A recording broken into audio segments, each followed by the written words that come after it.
Greenwood in conjunction with Vikram Saxena from Better Commerce. We're going to have a discussion today about mock relevancy or the mock alliance relevancy. This has been getting a ton of airtime lately, and it's something that Vikram and I have actually discussed on multiple occasions before, just never publicly. And so I was very fortunate to have Mariano on my podcast recently from VTEX, the CEO and founder of VTEX, on my podcast recently to talk about their decision, the VTEX decision, that is, to leave the Mock Alliance after having been a foundation member of the Mock Alliance for a number of years. And, I know Kelly, for example, Kelly Gosh, one of the founders of the Mock Alliance. Now that he's at Pipe 17, I was able to speak at the Pipe 17 offsite in Mexico City a few days ago, or last week actually, and I was able to, when we went out to dinner for the Pipe 17 offsite, I was actually seated directly next to Kelly for the entire evening, and I was able to have a pretty good discussion with him, a deep dive discussion into the Mock Alliance, sort of where he feels it went right, where he feels it went wrong, where he feels maybe it's lost its way a little bit. And then I've also had a deep dive discussion with the B2B e-commerce association, the B2B e-commerce show, on their podcast, uh, where I had a chance to speak with that whole entire team over there about the Mock Alliance and where they see the pros and cons of the Mock Alliance. So been having, over the last 2 weeks, I've had probably 4 or 5 major discussions about the Mock Alliance, sort of where everybody's sort of falling on the spectrum of support versus, supporters versus detractors. And so I felt like it was a good opportunity, while this is still top of mind for a lot of people in our industry. I felt like this was a great opportunity to bring Vikram into the discussion, because we have discussed this on many occasions before privately. And I felt like putting our feelings, our sentiments out there, and our take, our hot take.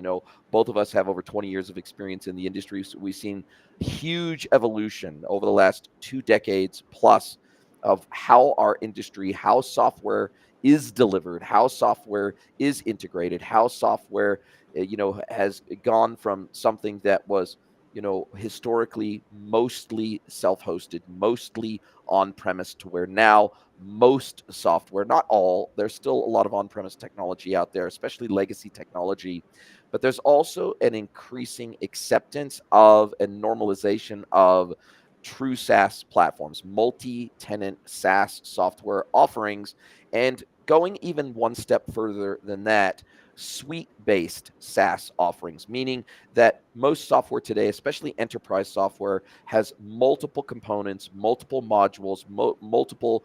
I think Gartner came up with the terminology originally, I could be wrong here, of PBCs, or packaged business capabilities, all under one technical roof, pre-integrated software that has multiple capabilities, multiple functionalities, multiple modules that are pre-integrated together to work as a whole, but that the consumers of that software can pick and choose which modules are most appropriate for their business. But this modular suite-based approach, popularized, of course, by NetSuite, and their suite-based approach to ERPs, and other ERPs are now going down this track where they're going down the suite-based approach. And I think one of the very interesting things that Mariano brought up during the podcast that I released last Friday, of the conversation I had with him, was the fact that on average across the S&P 500, software costs account for roughly 8% of total software spend. So IT and software to run these businesses now accounts for about 8% of revenue. Now, we all know that's not really sustainable. Maybe in a zero interest rate environment that was sustainable, because you could just go out and get funding to keep your business up and running. But now with retail lending rates in different countries around the world are slightly different, but ranging anywhere from 4% to 10% and even 11%. Here in Mexico, inflation is at over 11%, and so interest rates are well over 11%. 8%, sometimes 12, 13, 14, 15%. And in non-zero interest rate environments, all of a sudden software costs start to really come into focus. Is it sustainable?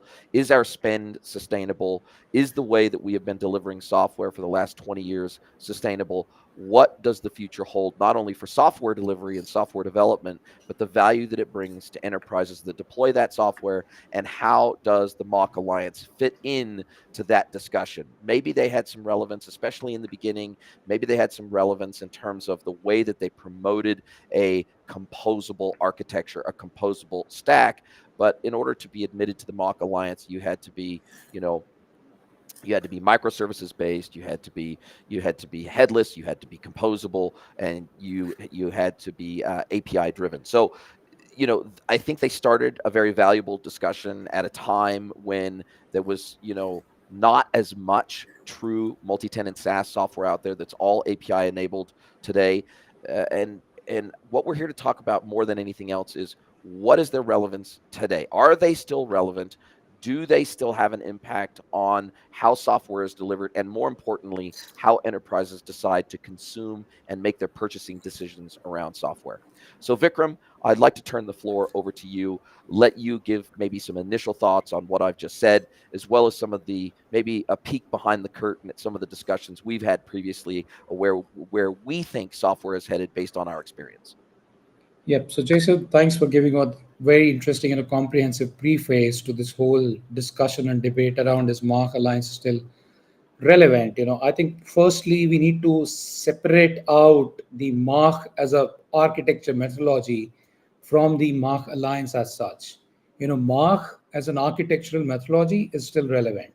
Mark Alliance, I am not so sure. I mean, there are tons of other alliances if you really look at it. I think the moment they made it, although it's of course marketed as a not-for-profit organization, but the moment they started making it like heavy membership price annual charges, it almost became like a billionaires boys club. And there's a film called The Billionaires Boys Club, which is a very interesting film, almost on a similar concept, really exclusive country club where you've got to pay a very high check to get into the club, to get exclusive access to that. Anybody not having capacity to pay, you're not allowed. So it was pretty much simple from that perspective. I mean, if you look at the other alliances, OISP, OpenAPI, Jamstack, you don't have to pay. These are the, again, best practice principles, architectural methodologies, which are providing all of that capability, or the best practice standards around various factors. They were not asking you to charge. They're not asking you to become a member per se. They did not become a member club organizations. They were promoting these, and OISP was founded in 2001. It's still the gold standard from a security standpoint. And to follow and to say that you are OSP compliant, you don't have to shell out 30 grand for that as a starting point. So I think from a principles perspective, architectural perspective, there is still relevance. But then that relevance also has to be looked at from the context of the size of the business. I mean, technology is supposed to enable the business, not really kill the business. And that is what it has been doing. I mean, I know of a recent Mark Alliance implementation, Mark implementation, not Mark Alliance, on Mark technology set. Initial budget set out for that was about 1.5 million pounds. 12 months was the timeline to implement. And it ended up being a 22-month project with a 2.5 million spent. Now, in today's day and age, if you're having to spend that kind of money and the business size definitely did not warrant that kind of a spend.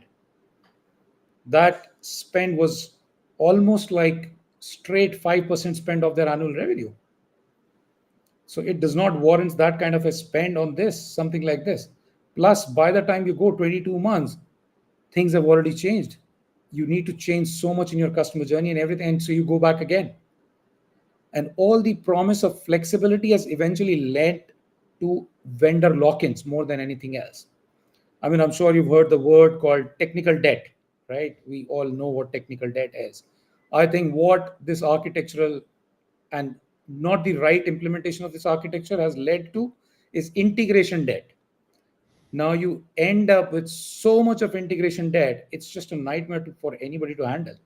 More than the actual softwares, you have to maintain an army of developers to maintain that integration layer. There are, of course, loads of iPaaS solutions, but the organizations which are basically implementing these, they would not be going for a cloud hosted iPaaS. They need an in-house iPaaS to cater to all of these integrations. Now, imagine one of the services, one of the providers out of the, it's not just that, you end up with 12 different providers, 15 different providers.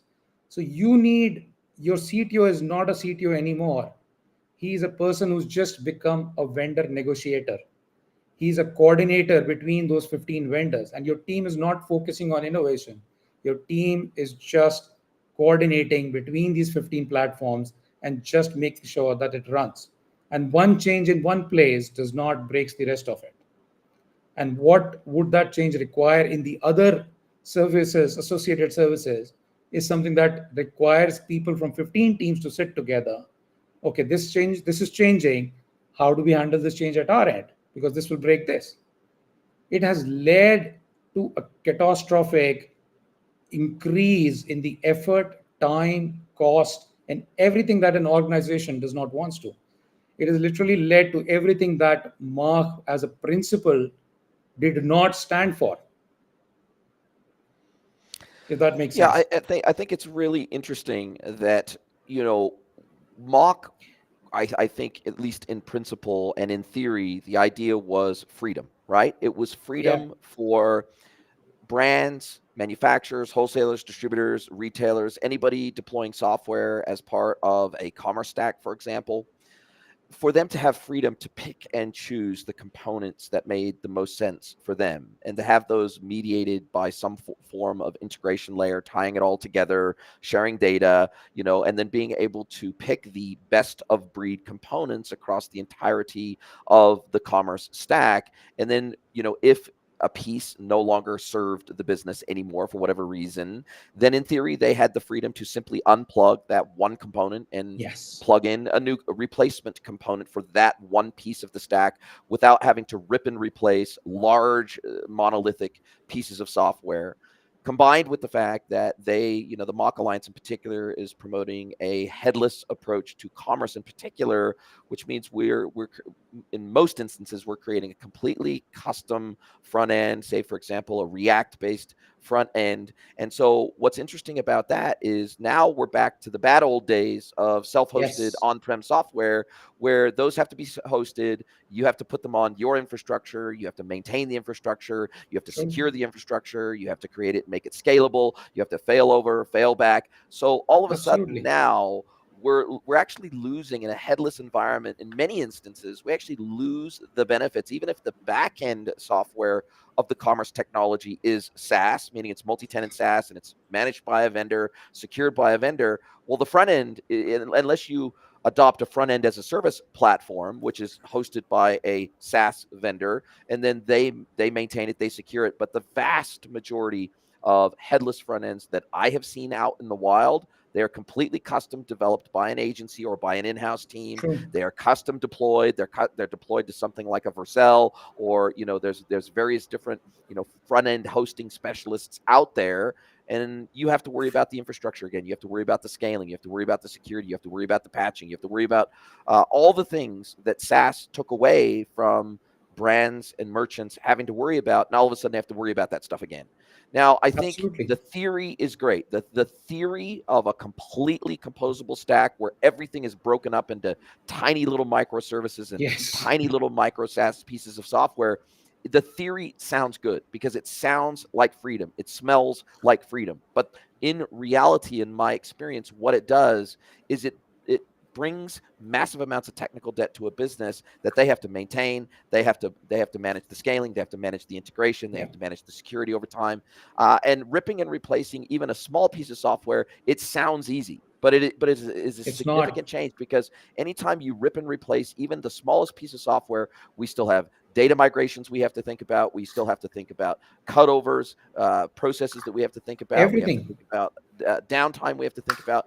So this is not, you know, everything sounds good in theory, but in practice, for those of us that have been in this industry for decades, the reality is very, very different to the theory. And so that's why I believe that many businesses and brands are now coming to realize, and I think that that was one good thing that Mariano brought up during our conversation, was the fact that their research shows that around 50% of pure mock-based projects fail.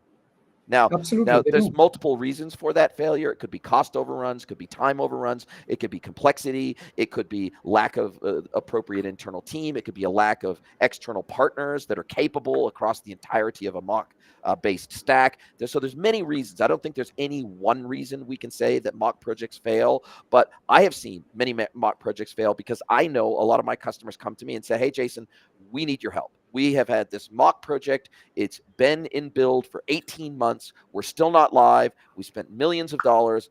We need something simpler. We need something that will work for us, that maybe we can move to more of a modular based componentized system that, when we look at VTEX, when we look at Better Commerce, when we look at NetSuite, when we look at there are many modular platforms out there, modular commerce platforms, Absolutely. modular ERPs, etc., where all of those components underneath the one roof, whether it's a commerce front end, a commerce back end, a PIM system, an order management platform, whatever it might be, the reality is that these suite-based platforms, all of those modules are pre-integrated. You don't need some iPaaS or some custom Correct. integration suite to tie it all together. Yes. And so by definition, that means that these components were all designed to work together. They were all designed to have the same data models. They were designed to have the exact same presentation layer. They were designed to have the exact same admin UI across all modules so that you can have just tabs in the back end instead of having to chop and change between different back end systems to maintain and admin them. So, and we have a unified API layer across these platforms as well. So there are significant benefits, to not breaking up every single tiny incremental component of your stack into separate pieces of software that have to be integrated together. Absolutely, Jason. And the one very interesting thing is, I would recommend that if you speak or do a bit of a survey, majority of the customers who've got Mark solutions in place, it wasn't something that they asked for. It was their agencies who sold it to them. Because agencies know the moment they put in Mark, the overall effort of implementing a Mark project by default is at least 30 to 40% above and beyond any other normal implementation. Plus, the lock ins are so high that the customer just can't think of swapping their agencies so easily. They can easily build a white castle or a white elephant, as they call, which is almost impossible to understand and decipher from anybody who's not been part of it through the whole grind. So it becomes a very tricky position for a customer and everybody was fascinated by the marketing buzz. Everybody wants to say we are doing the latest stuff. People are fascinated and hyped about all the tech buzzwords that come in. I mean, and they just want to adopt. Every CTO wants to, show it as a badge of honor. Oh, we've got a Mark solution. They are not going to say how much time it took and how much budget overruns it happened, but they just want to put that badge in there. And there are loads of purists out there, and I encountered some of them on the way. They didn't care if their business survived or not, but their whole focus was we want to do 100% pure Mark implementation. And they had been at it for more than 15 months, and eventually business had to shut doors. There is a very large case study, you can pick it up on internet, a large business in UK which went under, and they'd been at it for a very, very long time. Just building the integration layer was going to cost them about £1 million. That's what their agency quoted to them. Now, just the integration layer is going to cost you £1 million. Forget the whole implementation of the project. And the business was spending 10% plus on their technology cost, which is suicidal. And that is what's killing businesses. A lot of businesses are getting killed by that without realizing it. Yeah, I think there's two things you bring up here which are really key. I think, maybe in the very, very earliest days of multi-tenant SaaS commerce platforms that had low storefront flexibility, then I think in that scenario, that's perhaps what pushed a lot of people to say, well, look, if we want to truly differentiate ourselves, if we want to truly create a high speed front end with very good lighthouse scores with Google, if we want to rank well in the organic results, if we want to do all these things, we feel too constrained by SaaS platforms. We feel like we don't have the flexibility in the storefront technology that's hosted natively by them, and so therefore we're going to go out, we're going to create our own completely custom scratch built storefront with a scratch built theme, and we're going to make it we're going to make it headless, and we're going to make it suitable for kiosks, and we're going to make it suitable for mobile, and we're going to make it suitable for all these different environments that we sell in. But I think that misses the point, which is that we should expect more from our vendors instead of going Yes, out and deciding to build custom shit all the time. And I think absolutely. this is where vendors have finally gotten the message, and they're like, okay, cool.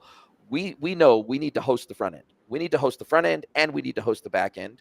And in many cases, what they have done, they've decided to go headless on their own architecture. I know, for example, VTEX, and I know Better Commerce, and I know a number of other full stack commerce platforms that are modular and componentized and have high levels of PBCs. They've got lots of packaged business capabilities.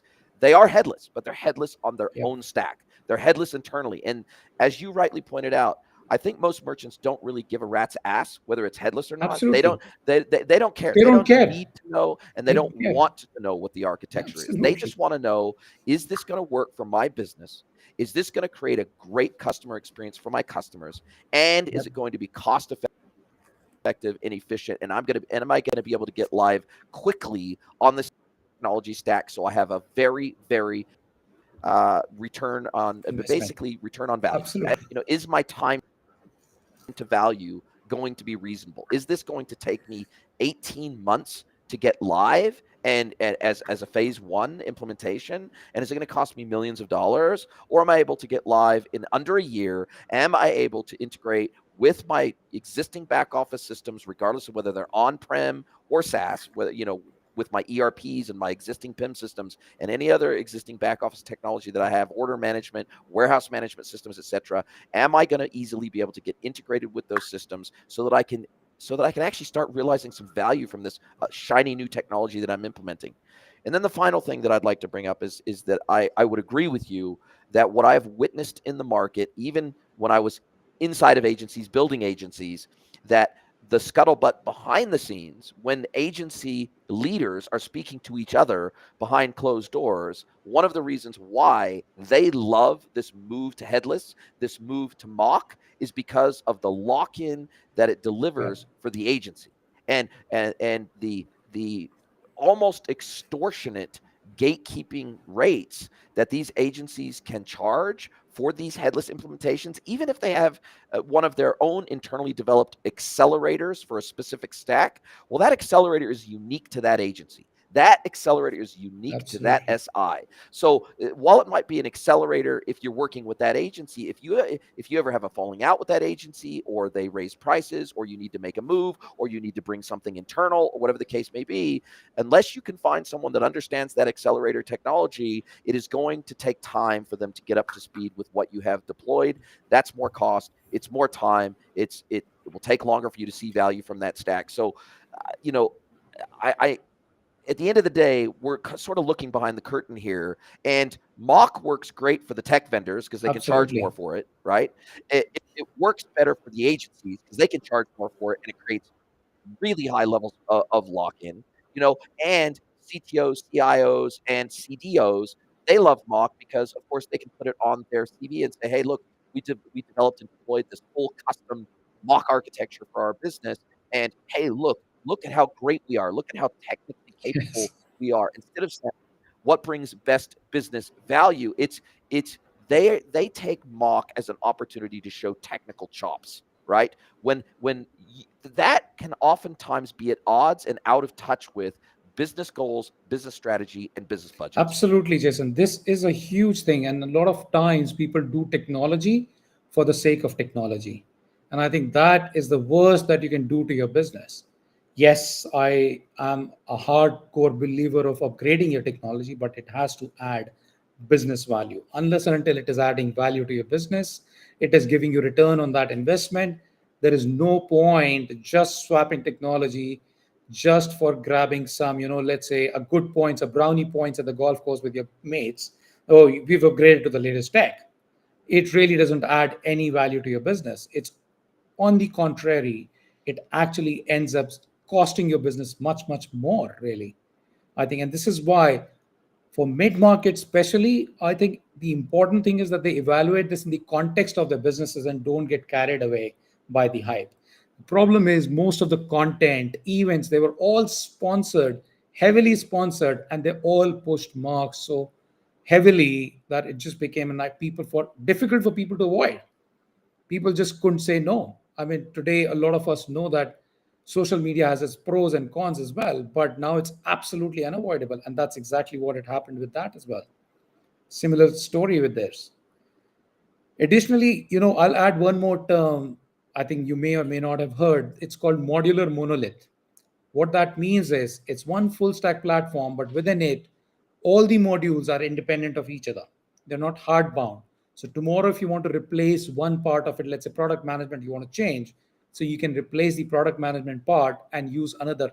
And they all operate with each other literally like microservices. So they are all API first and they deliver value. Now, when you start saying that within the product management, product tagging has to be a separate microservice, or I want to tag my customer and that has to become within the customer module. Let's say I want to have 10 different microservices. That's the over engineering and that's the overkilling, which is extremely suicidal for the businesses.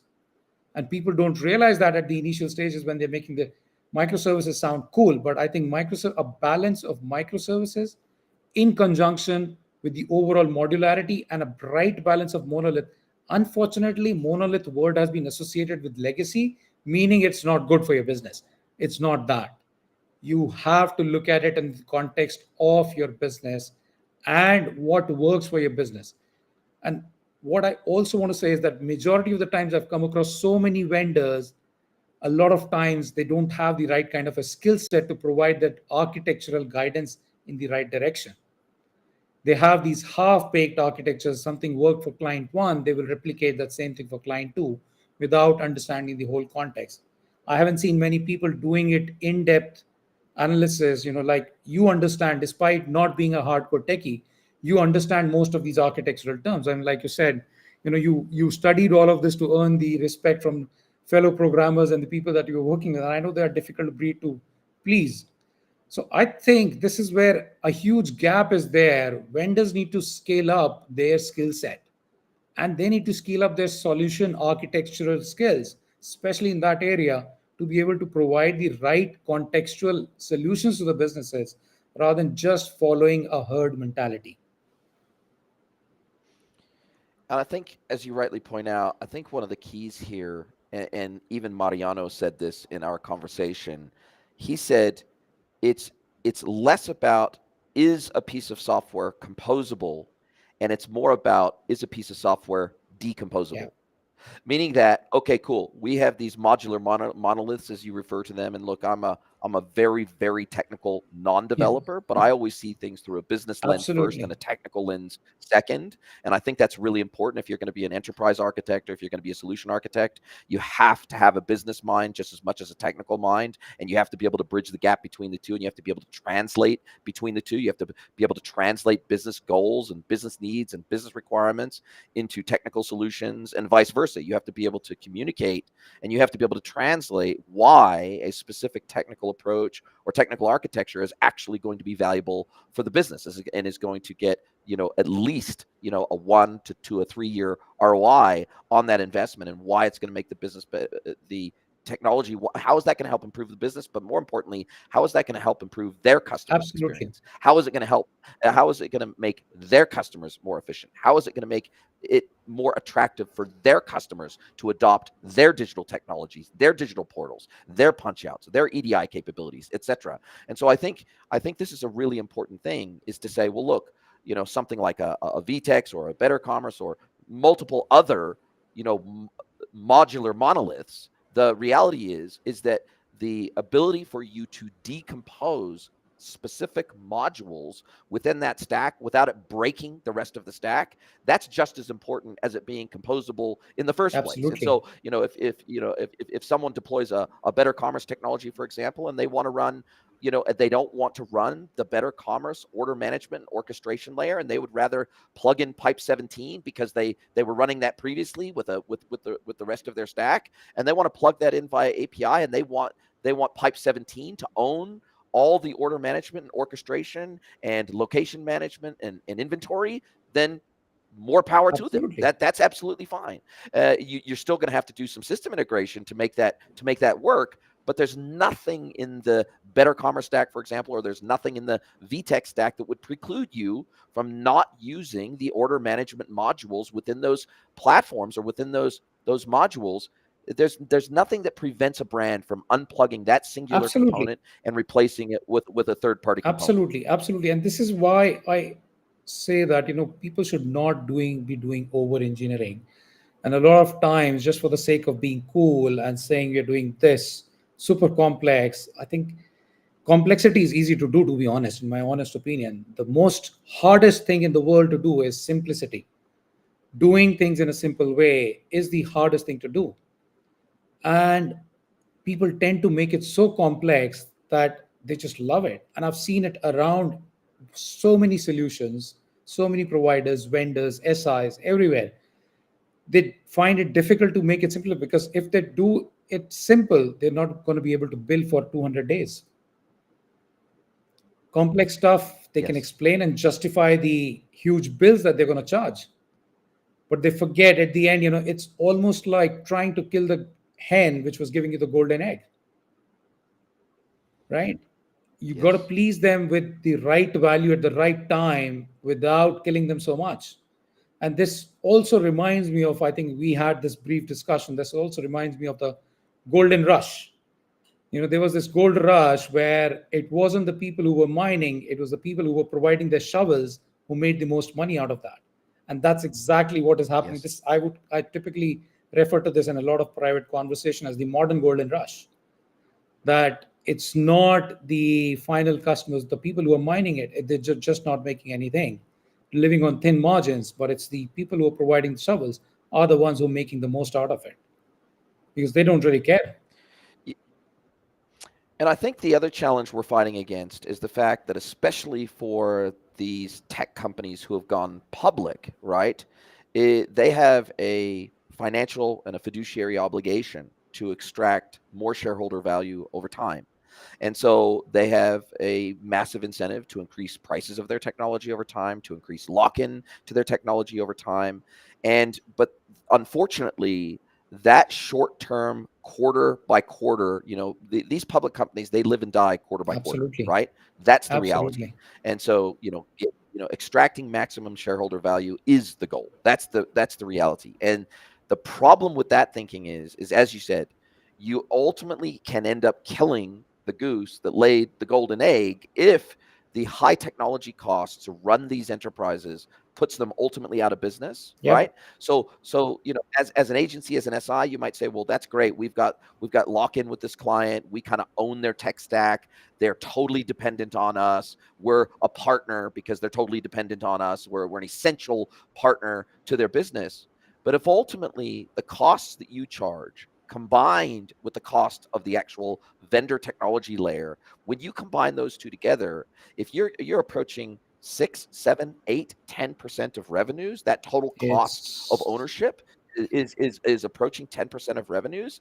Well, ultimately, those businesses, many of them are going to go out of business. So it's all fine and good to have lock-in, but if it puts your customers out of business, does that really help you long term? I would rather extract less money per customer as a percentage of revenue, but have a slightly larger book of business that I'm serving, but have that be completely sustainable for the long term for those customers. So if I can help bring their total cost of ownership down, including my service fees as a professional and managed services provider, if that total collective cost comes down, then they can sustain that indefinitely, meaning I can be their partner indefinitely. So I think it's really, this is a really clear demonstration of the difference between short-term and long-term thinking, not only by the software vendors themselves, but also by the SIs and partners that deliver that software on behalf of the vendor. Absolutely, Jason. I completely agree with you. And instead of pushing the revenue in the short term, people should have a much more longer term view and deliver proper value rather than stretching the projects, which typically happen with most of the scenarios. And I'm sure I completely agree with Mario's statistics that 50% of mark projects fail. They do. I mean, if you look up online, there's a full graveyard of failed projects, and there are lots of war stories in there. If you look it up, you'll find it all there. I did a research a couple of months ago, and it was unbelievable. And what stuns me is that people are still mesmerized until a few months ago itself. People are still mesmerized and almost in the state of trance, going towards that same trend, despite seeing so many challenges with it. I just don't get it. Why? I don't know if you have a view of that. That would be amazing to understand and comprehend. Why would people, despite seeing all of this, why do people still continue to go that path? Well, I think it's a commercial benefit for them to do so.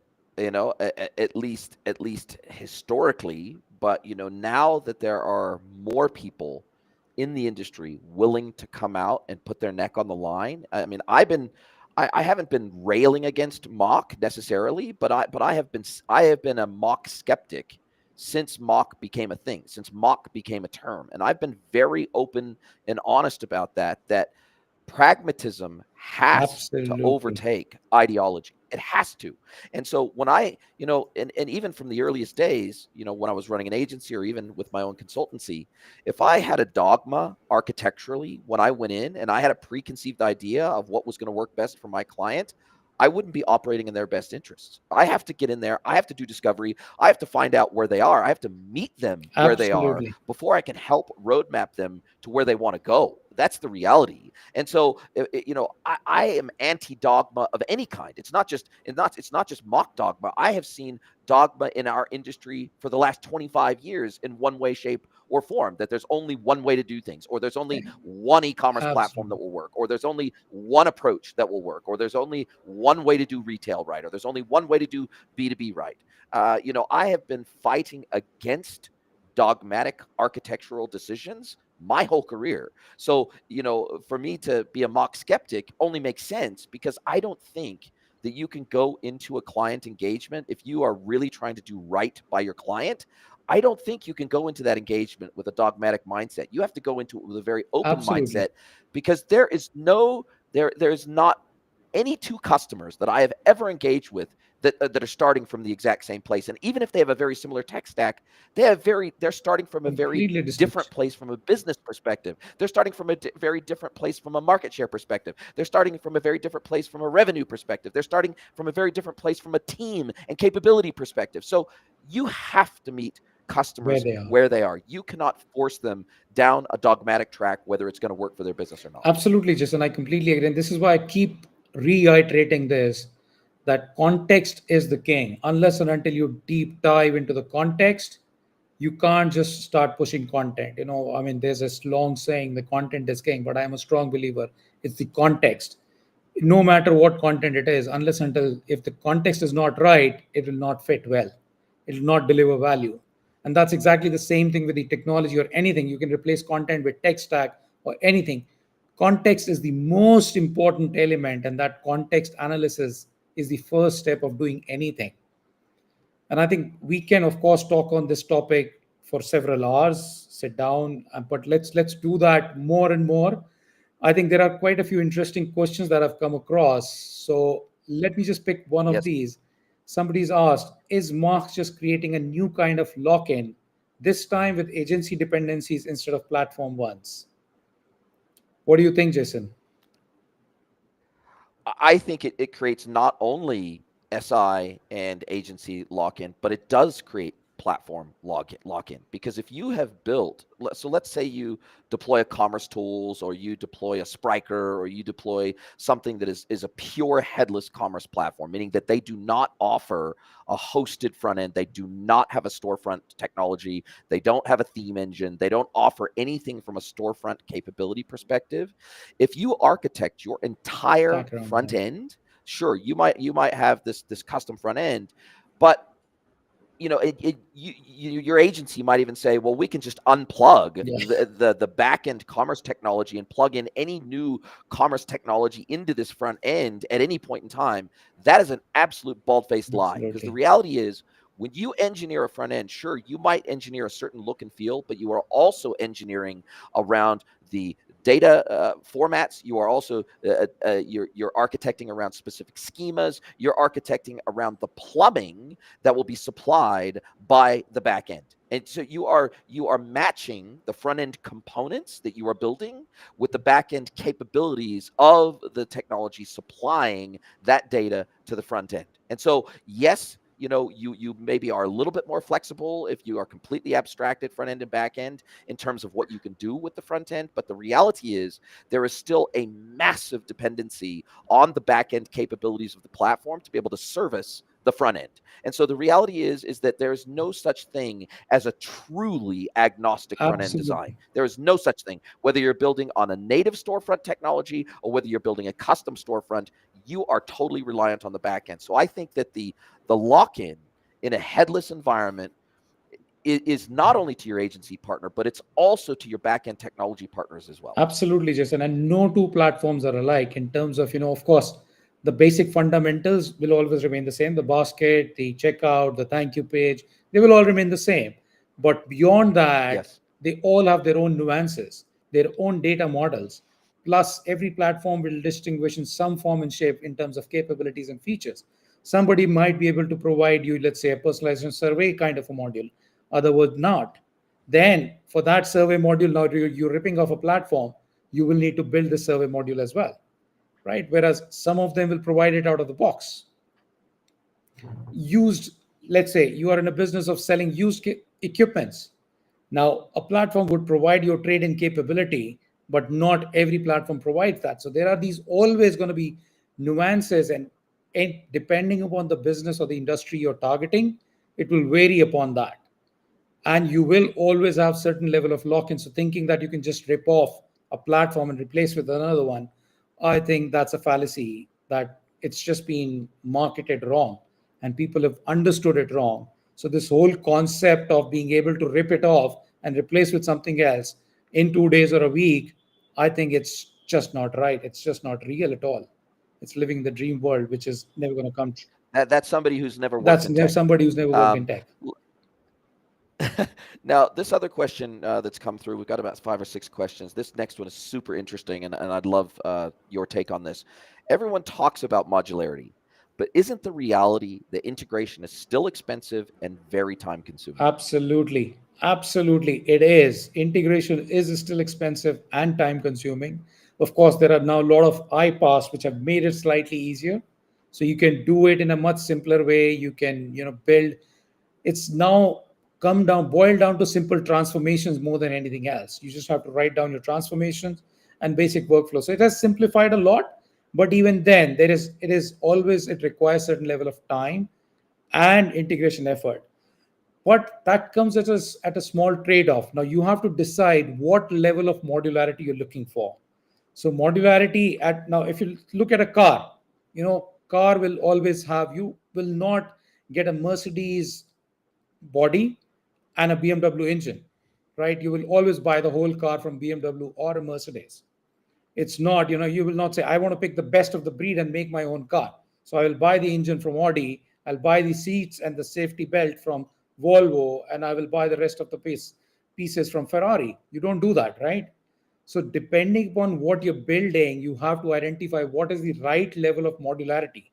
But at the same time, Mercedes and Volvo and Audi, they might be sourcing some of the components from the same supplier without us knowing, without any one of us knowing. So you have to decide what components, what level of modularity you want, what level of integration trade-offs you want to make, and all of that in the context of the business and the appetite of the business.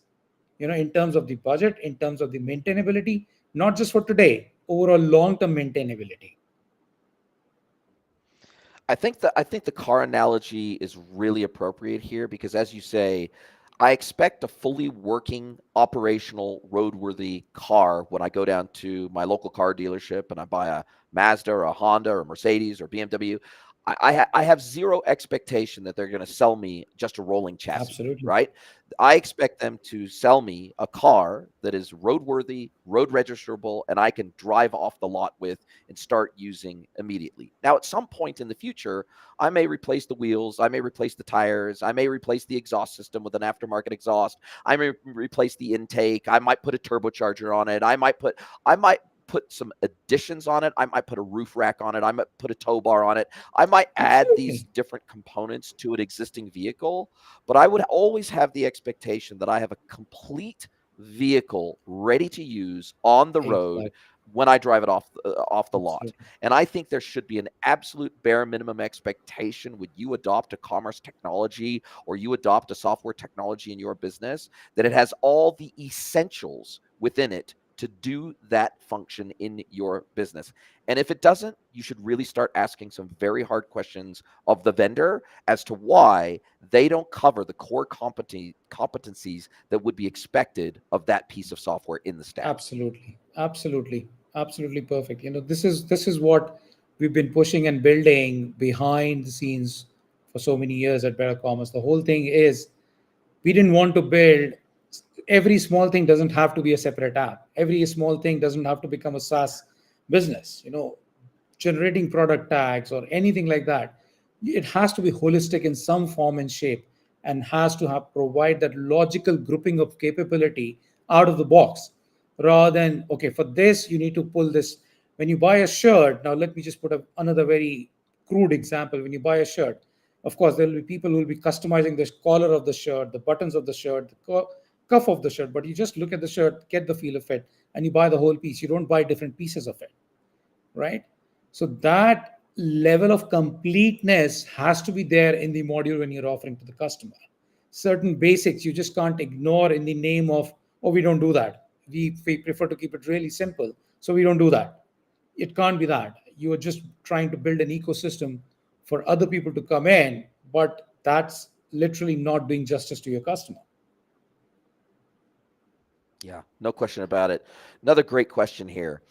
If Mach was meant to be a revolution, why does it feel like only the biggest names with the deepest pockets can really benefit from it? I think this is so spot on. The ones who have succeeded and the Mach stacks that have really been put up on a pedestal, you know, without exception. I mean, I can't think of a single exception. There may be some, but I can't think of a single exception where these hyper successful full mock microservices, hyper granular technology stack deployments have been successful. Without exception, they are driven by huge and highly skilled internal IT teams Yes, that do not have a massive external dependency. absolutely. So, most of the time, these have been delivered as internal projects with large IT teams, large development capabilities, both front end, back end, and system integration capabilities.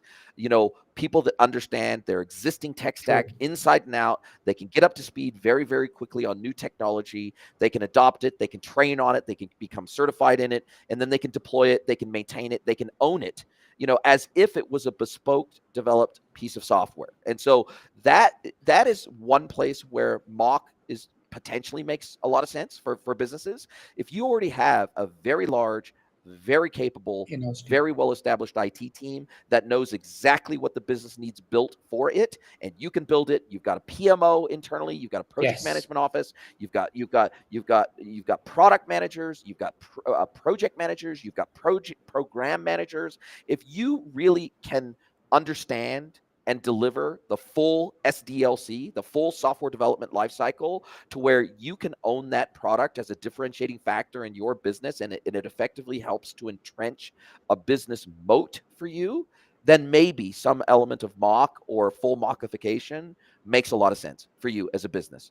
But you're probably already spending a fortune on Yes, IT absolutely. anyway. So to move to mock away from 100% bespoke internally developed software is probably going to save you money. Even if you take any component of the stack off the shelf and then integrate that into your Yeah. stack, you're probably going to end up saving money versus fully 100% bespoke software. So in that sense, maybe it's a step up for those brands, But for brands that don't fall into that bucket, and I think it's less than 5% True. of brands out there that have that level of IT capability in house. It's single digits for sure, in my experience. And the reality is that even in that scenario, you have to ask yourself, okay, we're spending, we've got an IT budget of 5 million a year. We're $100 million a year business, and we've got a $5 million a year IT budget at 5%. If we eliminated 3/4 of our IT team because we were using more off-the-shelf software integrated with an off-the-shelf iPaaS system and a more modular monolith approach, how much could we save? Could we cut that IT budget from 5 million to 2 million, or to two and a, could we cut it by 50%? Could we bring it down to 2.5 million? Highly likely that would be possible. I think the day people start looking at it from the perspective more of a financial return on it, or the benefit on it, or this, let's say, increase in speed, delivering value to the business, the moment they start putting these statistics in front of this whole Mark chariot, I think that's when it will start making sense. The moment you put the technology as the leader of the chariot, I don't think it's going to lead anywhere. It is always going to go in the same circle and same thing that we've just been talking about forever and ever. So the moment you start putting together that this is what we are going to achieve and define that and stick to that without over engineering and over complicating the whole solution, I don't think it will work otherwise. And the kind of organizations, Jason, you're talking about, those organizations would typically be at least in the range of, at least above $1 billion kind of a businesses, who would typically have large in-house IT businesses, IT teams, driving all of these different departments and organizations, geo units. And for them, it will make sense because internally they have large systems to manage, which are probably running on archaic infrastructure and are difficult to maintain now, and are actually costing them a lot of money, lot of huge amount of money to maintain them. So if they can modularize it and implement the whole architecture in a more pragmatic way, this would make sense for them. But for mid-market businesses, I think it absolutely doesn't make sense. Yeah, and I think even in those largest of businesses, what the leadership has to be careful of is that the IT teams haven't built intentional fiefdoms Yes, inside the business where there's total dependency. Just like we don't want to have total dependency on external SIs and partners and external software vendors, we don't want to have total dependency on internal teams and single points of failure inside of our IT teams. And we have to be careful that they are not creating an architecture where they make their role, their job, and their pay packet essential to the business. I think we have to be very, very careful of that as well. And that requires us to have CIOs, yeah, CTOs, and CDOs that are extremely pragmatic, that are given really tight budget constraints and realistic budget constraints by CFOs and financial leaders in the business, and also kept on a very, very short leash by CXOs and CEOs within the business. And nowadays, I think it's very difficult to be an effective CEO today without some form of technical chops, without some form of technical capability. If you are completely technically ignorant, it makes it much, much easier for you to be taken for a ride by internal teams, external teams, and software vendors. It is easy to have the wool pulled over your eyes if you have absolutely. no technical chops. So you can't even ask the hard questions of internal and external teams. I think it's really, really incumbent upon you, and especially with the coming of AI, I think it's really incumbent upon business leaders to start playing with these tools, to start playing with these technologies, to subscribe to ChatGPT Plus, to redirect your web queries to ChatGPT wherever possible, to start playing with these technologies and experimenting and have a high level of curiosity for technology, because only then, only when you understand at least at a basic level the technology that you are looking to deploy, can you keep your teams accountable for their performance and the business value that they deliver. Absolutely, absolutely, Jason. And I've been fortunate to be part and seeing this, firsthand at a very large organization where I worked almost 20 years ago, and I still have very interesting, a lot of contacts in there. So I do tend to get an overview of how they drive this whole architectural, and they've built a central integration layer which becomes their discovery platform. So any division which wants to explore what services, how can we access this microservice within the business, then there's a discovery platform from where they can find out.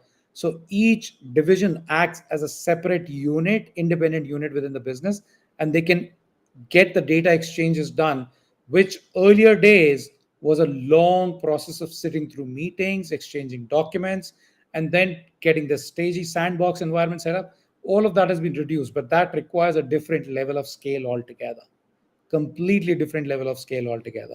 But anyways, it's all very exciting, and I think I'm just glad to see that people are seeing the outcome, and this topic is at least come out in open and people are talking about it, rather than just leaving aside and not bringing it out in the public.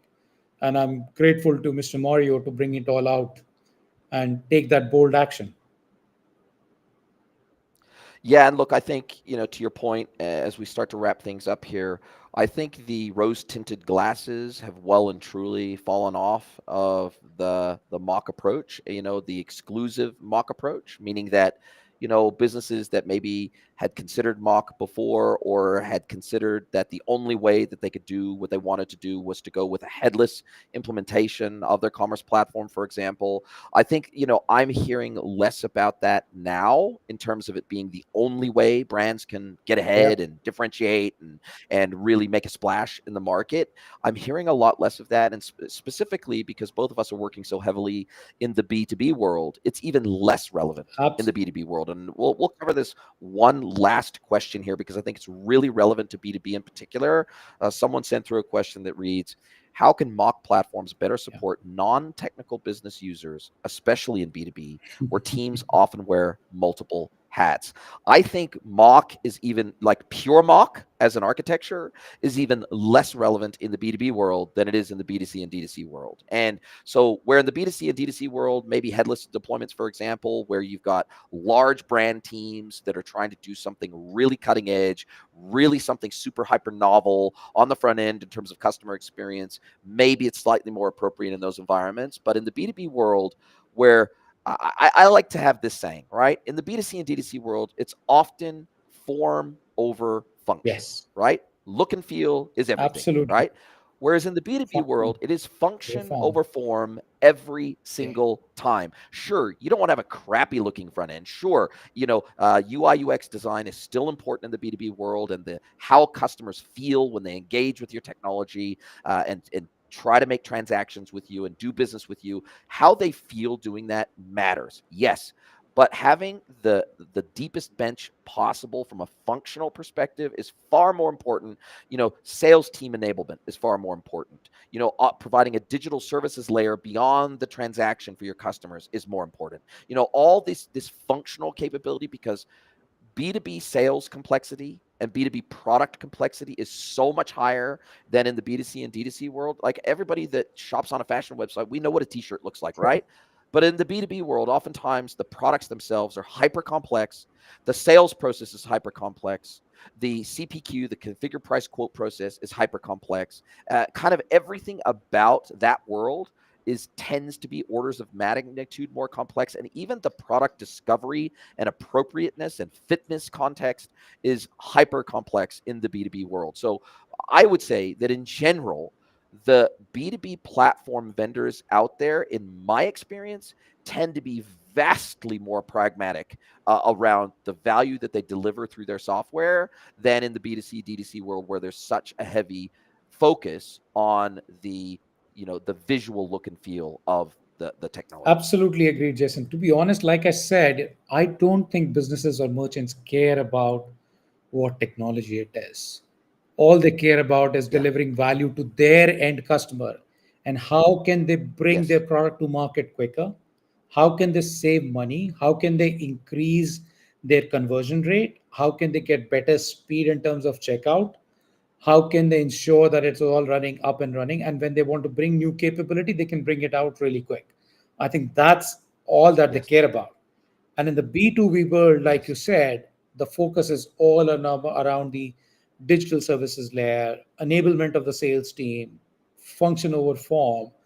And I don't think even I think majority of them wouldn't even know what mark stands for. What on earth is Yes. headless? They won't care. Nor should Nor should they they know. need Nor to. should they need to know. Right? Exactly. Yeah. So I think the people should be, everything should be driven by the business lens, like you said. Business value should be the driver, and that's it. I think that's it.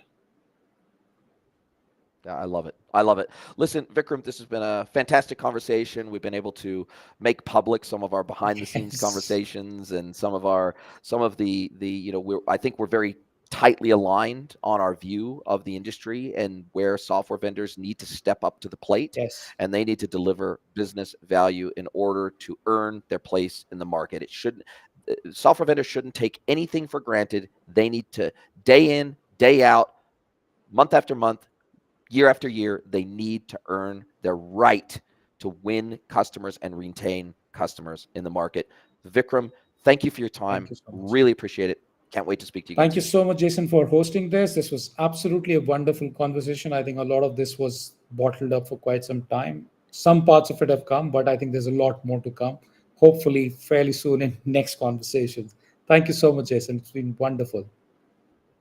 And thanks for all of our audience that joined Indeed. us today and sent us through amazing questions. We really appreciate you spending time with us today. Thank you, guys.